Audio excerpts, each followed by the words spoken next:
श्री स्वामी समर्थ। तर मी घेऊन आलेली आहे तुमच्यासाठी एक नवीन व्हिडिओ आणि आजचा विषय आहे की पितृपक्षामध्ये पिंपळाची सेवा आहे, उपाय आहे ते मी तुम्हाला सांगणार आहे। तर आपले पितृ जे आहे त्यांच्यासाठी करण्याची ही एक सेवा किंवा उपाय आहे। तर तो तुम्ही या पितृपक्षामध्ये केला तर अतिशय उत्तम राहील। तर बघा व्हिडिओ, जर आवडला तर व्हिडिओला लाईक करा, शेअर करा आणि सबस्क्राईब करायला विसरू नका।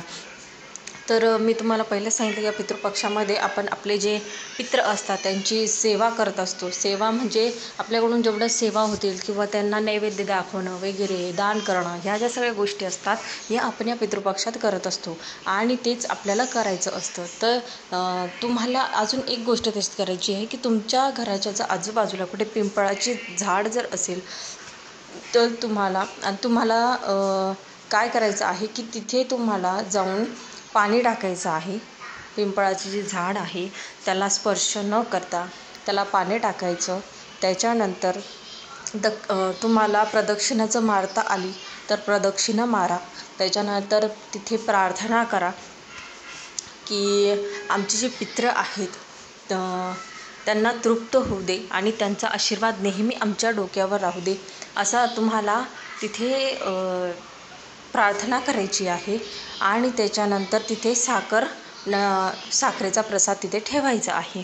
तर एवढं तुम्हाला करायचं आहे। तुम्हाला तर माहितीच आहे की पिंपळाच्या झाडामध्ये भगवान विष्णूंचा वास असतो आणि म्हणजे शनिवारी आणि पौर्णिमेला त्याच्यामध्ये लक्ष्मी माता आणि विष्णू भगवानचा वास असतो। म्हणून पितरांची सेवा जर तुम्हाला करायची असेल तर त्यांचा आशीर्वाद जर तुम्हाला पाहिजे असेल तर तुम्हाला हा पिंपळाच्या झाडाचा हा एक उपाय आहे, हा नक्की करून बघा। याच्याने जे तुमचे पितृ आहेत त्यांचा आशीर्वाद नेहमी तुमच्या डोक्यावर राहील आणि जो तुम्हाला जर पितृदोष जर लागलेला असेल तर तो निघून जाईल। तर फक्त शनिवार जर असेल तर शनिवारी तुम्ही पिंपळाला स्पर्श करू शकतात, पण त्याच्या व्यतिरिक्त जे दिवस असतील त्या दिवशी तुम्ही पिंपळाच्या झाडाला स्पर्श करू नका। फक्त दुरूनच पाणी टाका। त्याच्यानंतर ओम पितृदेवताय नमः असं तुम्हाला मंत्र म्हणायचा आहे आणि तुमच्याकडून जेवढे वेळेस होईल तेवढे वेळेस तुम्ही तिथे मंत्र म्हणा जेव्हा तुम्ही पाणी टाकणार त्यावेळेस। आणि हा छोटासा उपाय आहे, हा करून बघा तुमच्या पितरांसाठी।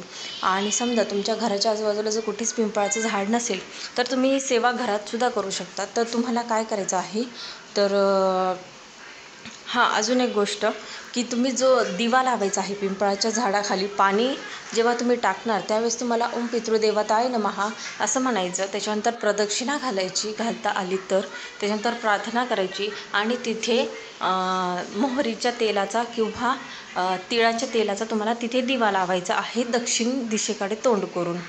तर हे तुम्हाला पिंपळाच्या झाडाची सेवा। त्याच्यानंतर जेव्हा तुम्ही घरी करणार त्यावेळेस तुम्हाला एक दिवा लावायचा आहे, साध्या तेलाचा लावला तरी चालेल। त्या दिव्याचं जे तोंड आहे ते दक्षिण दिशेकडे करायचं आणि तुम्हीसुद्धा दक्षिण दिशेकडे तोंड करून बसायचं। आणि त्याच्यानंतर जपमाळीने जप करायचा नाही। तुमच्या हातावर तुम्हाला जेवढ्या वेळेस करायचं तेवढ्या वेळेस तुम्ही ओम पितृदेवताय नमः हा जो मंत्र आहे याचा तुम्हाला जप करायचा आहे। म्हणजे पितृपक्षामध्ये हा जो 15वाडा आहे याच्यामध्ये तुम्हाला ही सेवा करायची आहे। याच्याने काय होईल की तुमचे जे पितृ आहेत ते तृप्त होतील आणि तुमच्यावर त्यांचा नेहमी आशीर्वाद राहील। तर आता तुम्हाला कळलंच असेल की घरात जर सेवा करणार असाल तर ही सेवा तुम्हाला 12 ते 1:30 करायची आहे, जी घरी करणार ती। त्यावेळेस तुम्हाला दिवा लावायचा साध्या तेलाचा लावला तरी चालेल, दक्षिण दिशेकडे त्याचं तोंड करायचं आणि तुमचंसुद्धा दक्षिण दिशेकडेच तोंड असलं पाहिजे।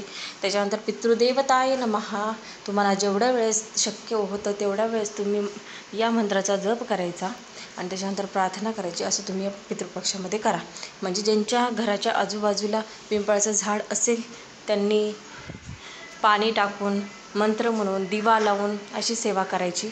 आणि तुमच्या घराजवळ जर पिंपळाचं झाड नसेल तर तुम्ही घरामध्ये मी जसं सांगितलं तसे ही सेवा करू शकता। तर अशा प्रकारे हा जो पितृपक्ष आहे याच्यामध्ये तुम्हाला तुमच्याकडून जेवढं जास्तीत जास्त दान सेवा जी होईल ते करा। कारण कसं असतं हा जो 15वाडा असतो याच्यामध्येच तुमचे जे पूर्वज असतात ते तुम्हाला आशीर्वाद देण्यासाठी खाली आलेले असतात, म्हणून त्यांना निराश करू नका। त्यांना अगदी त्यांच्या आवडीचं जे त्यांना आवडायचं अशा गोष्टी तुम्ही त्या स्वयंपाकात तयार करा, त्याचा नैवेद्य त्यांना दाखवा.